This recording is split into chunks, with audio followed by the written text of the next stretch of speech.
বর্তমান বিশ্বের সবচেয়ে দামি ৫ জন স্ট্রাইকারের তালিকায় স্থান পেয়েছেন ২ জন আর্জেন্টাইন, কিন্তু ব্রাজিলের একজনও নেই। এমনকি সেরা ১০ জনের তালিকাতেও কোনো ব্রাজিলিয়ান জায়গা পাননি। একসময় ফুটবল বিশ্বে রাজত্ব করেছে সেলেসাওরা। ৫ বারের বিশ্ব চ্যাম্পিয়নদের হয়ে মাঠ মাতিয়েছেন কাকা, রোনালদোর মতো শ্রেষ্ঠ তারকা। তবে এখন সময় পাল্টেছে, আগের মতো ব্রাজিলিয়ানদের দাপট আর নেই। বর্তমান সময়ে সেরা স্ট্রাইকার হিসেবে জায়গা পেয়েছেন নরওয়েজিয়ান তারকা আর্লিং হল্যান্ড, যাকে বলা হয় গোল মেশিন। একজন স্ট্রাইকারের মূল দায়িত্ব হলো যে কোনোভাবেই গোল করা। সেই কাজটাই করেন আর্লিং হল্যান্ড।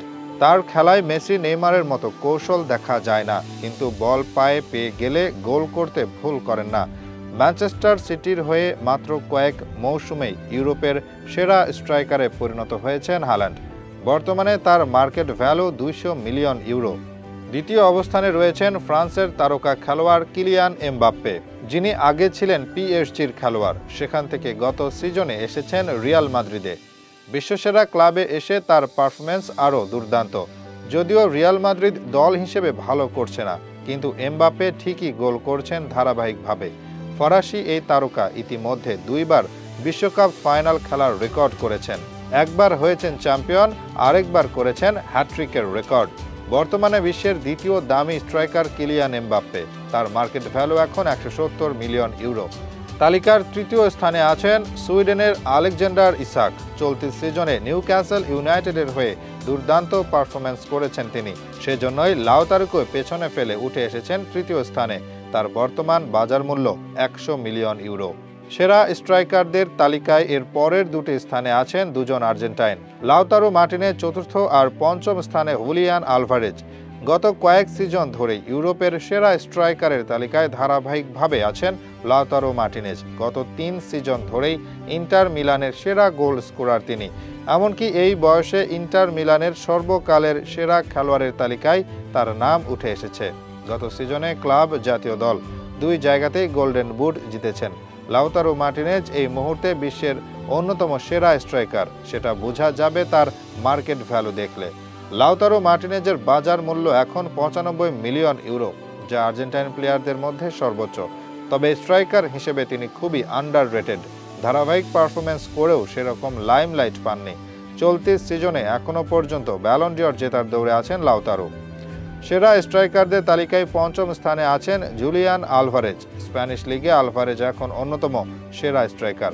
ম্যানচেস্টার সিটি ছেড়ে স্পেনে এসেই দারুণ পারফরম্যান্স করেছেন এই আর্জেন্টাইন। অনেকে ভেবেছিল স্পেনে এসে সময় লাগবে মানিয়ে নিতে, কিন্তু আলভারেজ যেন অন্য ধাতুতে গড়া। প্রথম মৌসুমেই সব প্রতিযোগিতা মিলিয়ে ২ ডজনের বেশি গোল।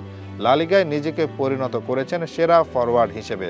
বিশেষ করে দ্রুত গতির দৌড়, নিখুঁত ফিনিশিং আর অবিশ্বাস্য of the ball movement. Striker হিসেবে আলভারেজ সময়ের অন্যতম সেরা। বর্তমানে তার মার্কেট ভ্যালু ৯০ মিলিয়ন ইউরো। বিশ্বের সবচেয়ে দামি স্ট্রাইকারের এই তালিকায় ব্রাজিলের কেউ সেরা ১০এও জায়গা পাননি। জেসুস কিংবা রিচার্লিসন অনেকদিন আলোচনায় ছিলেন, কিন্তু পারফরম্যান্সের অভাবে পিছিয়ে গেছেন তারা। অন্যদিকে ভিনিসিয়াস এবং রদ্রিগোর মার্কেট ভ্যালু অনেক বেশি, তবে তারা ২ জন উইঙ্গার, সেজন্য স্ট্রাইকারদের তালিকায় জায়গা পাননি। রিয়াল মাদ্রিদ ও ব্রাজিল যদি এক ম্যাচে মুখোমুখি হয়, তবে বাংলাদেশের ব্রাজিল ও রিয়াল মাদ্রিদ ভক্তরা বেছে নেবেন কোন পক্ষ? যে পক্ষেই থাকার পরিকল্পনা, এবার সেই পক্ষের জন্য নিজেকে প্রস্তুত করুন। কারণ এবার যে মুখোমুখি হচ্ছে প্রিয় দল রিয়াল মাদ্রিদ ও প্রিয় দেশ ব্রাজিল। শুনে অবাক হতেই পারেন, তবে এটাই সত্য। একটি প্রীতি ম্যাচে মুখোমুখি হতে যাচ্ছে ক্লাব ফুটবলের সবচেয়ে সফল দল ও আন্তর্জাতিক ফুটবলের সবচেয়ে সফল দেশ। মনে প্রশ্ন আসতেই পারে, কিন্তু কেন এমন হবে? মূলত রিয়াল মাদ্রিদের বর্তমান কোচ কার্লো আনচেলোত্তিকে অনেক দিন ধরে নিজেদের ডাগ আউটে নিয়ে আসতে চাইছে ব্রাজিল। নিজেদের দেশে ভালো কোচের সংকট থাকার কারণে নেই কোনো পথ খোলা। মাঝে পেপ গার্দিওলাকে নিয়ে গুঞ্জন উঠলেও এটা নিশ্চিত যে তিনি ছাড়বেন না ম্যানচেস্টার সিটি। তাই তার বিকল্প হিসেবে নিজেদের সর্বোচ্চ দিয়েই কার্লো আনচেলোত্তির দিকেই ঝুঁকে পড়ে তারা। তিনি নিজে অবশ্য দিনে দিনে বেশ আগ্রহী হয়ে ওঠেন। দায়িত্ব নেবেন তাদের। গত সপ্তাহে তো ২ পক্ষের মাঝে চুক্তি হওয়া ছিল শুধু সময়ের ব্যাপার। সেলেসাওদের সাথে চুক্তি করার আগে লন্ডন যান ব্রাজিলের সমর্থকদের সাথে দেখা করতেও। সবকিছু ইঙ্গিত দিচ্ছিল তার কোচ হওয়ার ব্যাপারে, কারণ এই মৌসুম শেষে তো রিয়াল মাদ্রিদ বাদ দিয়ে দেবে আনচেলোত্তিকে। তাই ব্রাজিলের সুযোগ হারাতে চাননি তিনি। তবে এর মাঝেই বাধা হয়ে আসে রিয়াল মাদ্রিদের প্রেসিডেন্ট ফ্লোরেন্তিনো পেরেজ।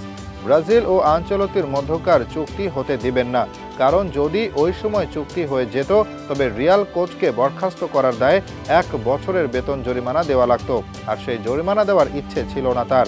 প্রেসিডেন্টের বার্তা পরিষ্কার, তোমাকে বরখাস্ত করব ঠিকই, তবে জরিমানা দেব না। ওদিকে জাভি আলোনসোকে আরেক ক্লাব হতে ভাগিয়ে আনবে ঠিকই, তবে রিলিজ ক্লজ পরিশোধ করবে না, এটাই ছিল তার পরিকল্পনা। এদিকে ব্রাজিল আনচেলত্তিকে না পেয়ে এক প্রকার ক্ষিপ্ত হয়ে ওঠে। তারা অনেকটা ঘোষণা দেয় ভবিষ্যতে হয়তো ব্রাজিলের কোনো উদীয়মান খেলোয়াড় আর যাবে না মাদ্রিদে।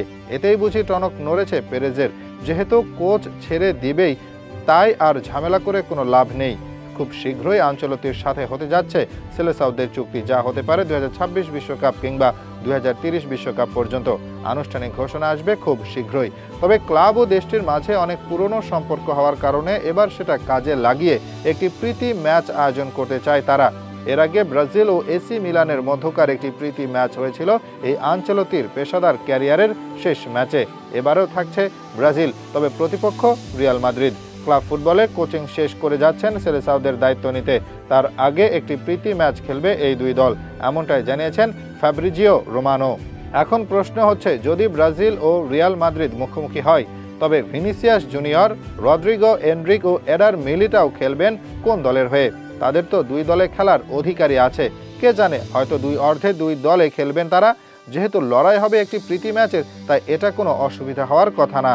আমার অবস্থা এমন হয়েছে যে আমি গোল করলেও দল জিততে পারে না, আমি গোল না করলেও দল জিততে পারে না, এভাবেই একবার নিজেকে দুর্ভাগ্যা হিসেবে আখ্যায়িত করেছিলেন হ্যারি কেইন।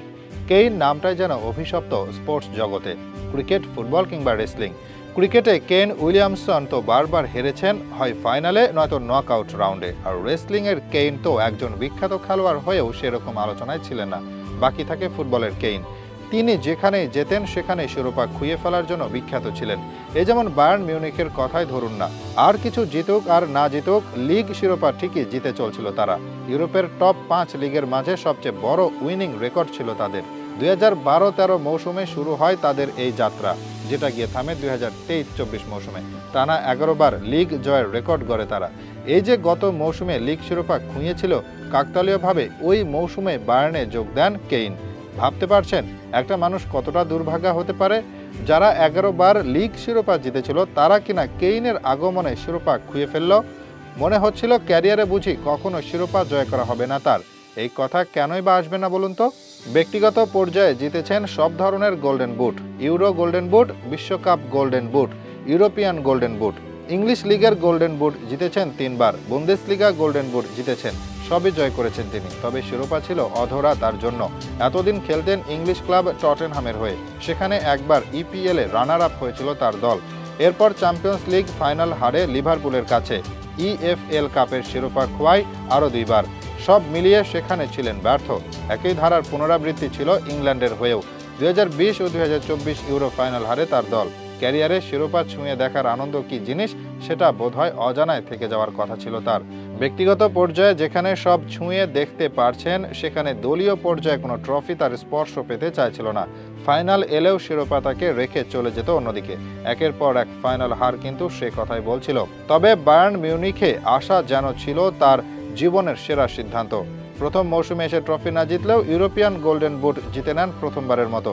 ওখানেই শেষ ছিল না, এবার তো জিতে নিলেন ক্যারিয়ারের প্রথম কোনো দলীয় শিরোপা। যদিও অনেকে মজা করে বলছেন ক্যারিয়ারের প্রথম ট্রফি জিতলেন, সেটাও কিনা ভাতের প্লেট। অবশ্য তাতে কি আসে যায়, শিরোপা তো ছুঁয়ে দেখা হয়েছে কেইনের। যদিও তার অর্জনের শেষ যে খুব দ্রুত শেষ হচ্ছে না এটা বলাই যায়। বিশেষ করে বায়ার্ন মিউনিখে যখন চলে এসেছেনই, এখানে যে আরও শিরোপা জয় করবেন সেটা বলাই নিরাপদ।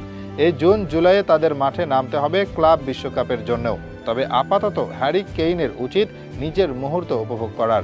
জীবনের প্রথম কোনো শিরোপা জিতেছেন তিনি, এর চেয়ে বড় সৌভাগ্য আর কি হতে পারে তার জন্য। লম্বা সময় শিরোপা খরায় ভোগার পর অবশেষে এসেছে সেই অসাধারণ মুহূর্ত। উপভোগ করুন হ্যারি কেইন।